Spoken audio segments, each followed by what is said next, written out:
What? Hi everybody, Star here. Today we're going to be making some fire cider, so I thought while I made it, I would video it for you. And this recipe came from Rosemary Gladstar, who is one of my favorite herbalists. So let's get started. First we're going to take some ginger, and we're going to peel it, though you don't have to. And you can do this with a spoon. It's really easy. Check it.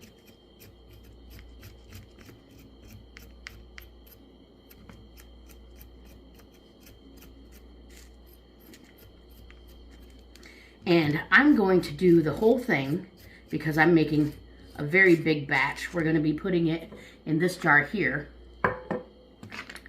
So I'm going to finish peeling this ginger, and then once we've got all peeled, I'm going to chop it up into pieces and then measure out how much I have, because what we're going to be doing is we're going to be doing this in parts. And if you're not familiar with that, when you measure something in parts, it means it can be any size that you want. You just keep the parts equal. So for example, for the ginger, we're going to use 1 part ginger to 2 parts horseradish. So if I use 1 cup of ginger, that means I need 2 cups of horseradish, and so on and so forth. So if I was making a small batch and I used 1 teaspoon of ginger, I would use 2 teaspoons of horseradish. So I'll finish this up and we'll come back. Okay, so we've got the ginger peeled now, and we're gonna cut it up. We're just gonna slice it here.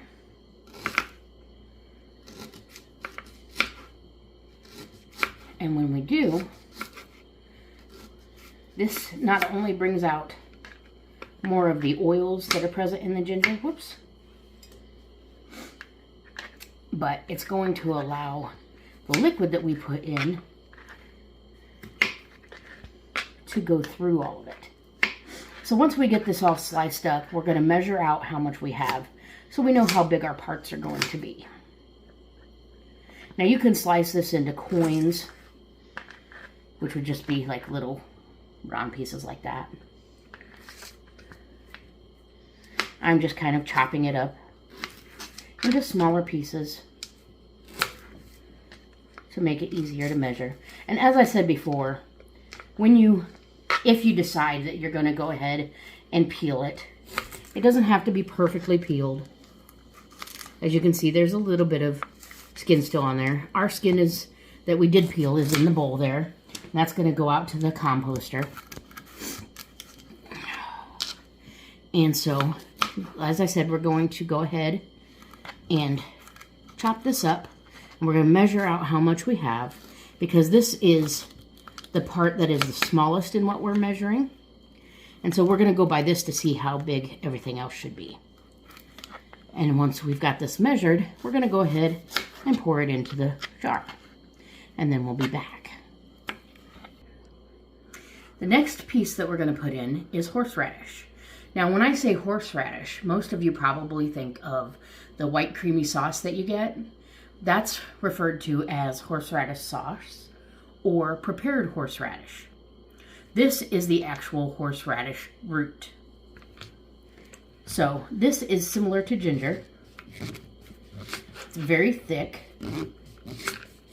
and you can peel it and just like with the ginger and cut it into coins like this.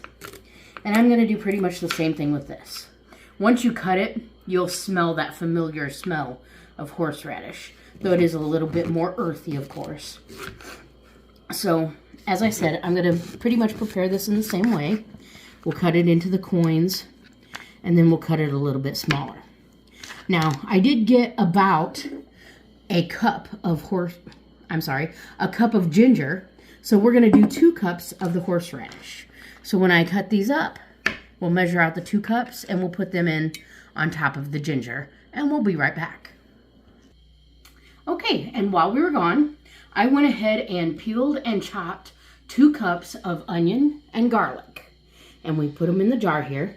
And you can use minced garlic as well, already prepared, because to our 1 part ginger, we have 2 parts onion and 2 parts garlic, as well as the 2 parts horseradish.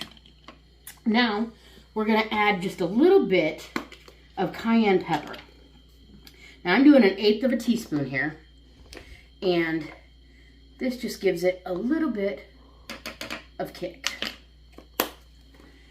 And for those of you who are not familiar with this, with fire cider in general, what it's for is colds, flus, congestion, things like that. And it gets you through, you know, those months of illness and just when there's a lot of ick going around.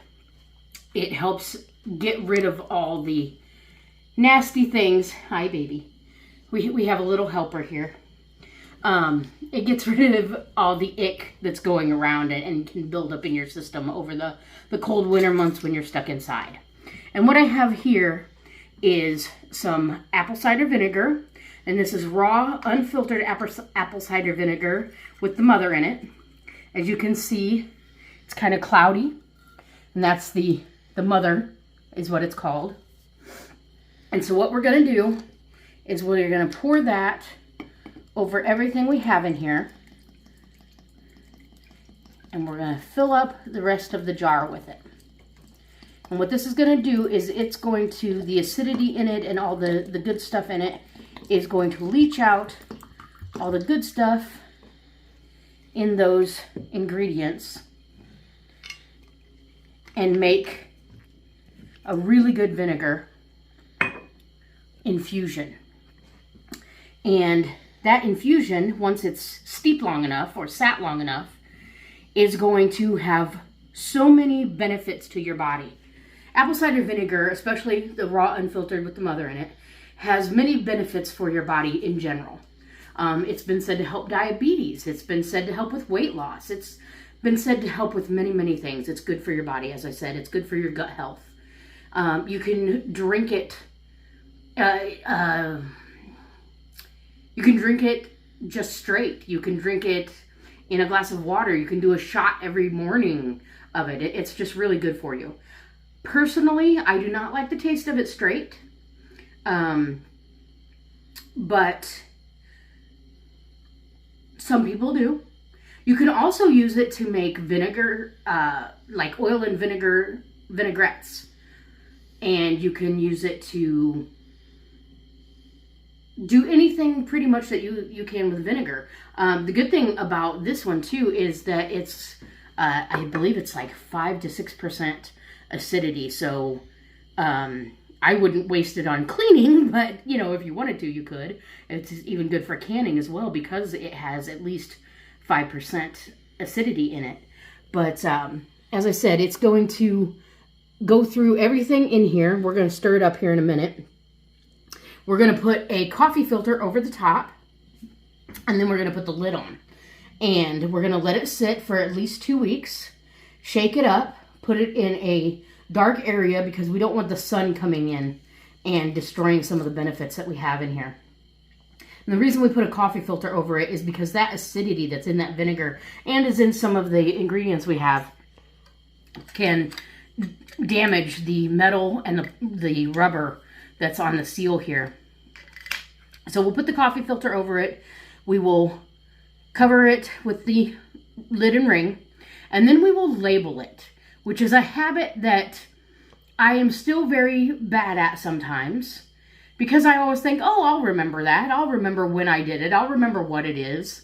And apparently that's a very herbalist thing to do because, of course, I'm an herbalist and I think that I'll remember everything I've put in something and have to smell it to remember what it is. So, so anyway, we'll let it sit for at least 2 weeks, shake it up. 4 to 6, even 8 weeks is more ideal. To let it sit, but then you can strain it and drink it, you know, like I said, drink a shot every morning or whatnot, especially if you're feeling bad. Do a tablespoon. If you're feeling ill and you want to use this to help you feel better, do a tablespoon every few hours, you know, 4 times a day or so. You know, always check with your medical practitioner about things like this. You always want to check with your medical practitioner. This is not medical advice. As with any of my stuff, I am not a doctor. I'm your friendly neighborhood kitchen herbalist. So, this is how you make fire cider. Thank you for being with me. I hope you enjoyed it. And go have fun with your kitchen medicine.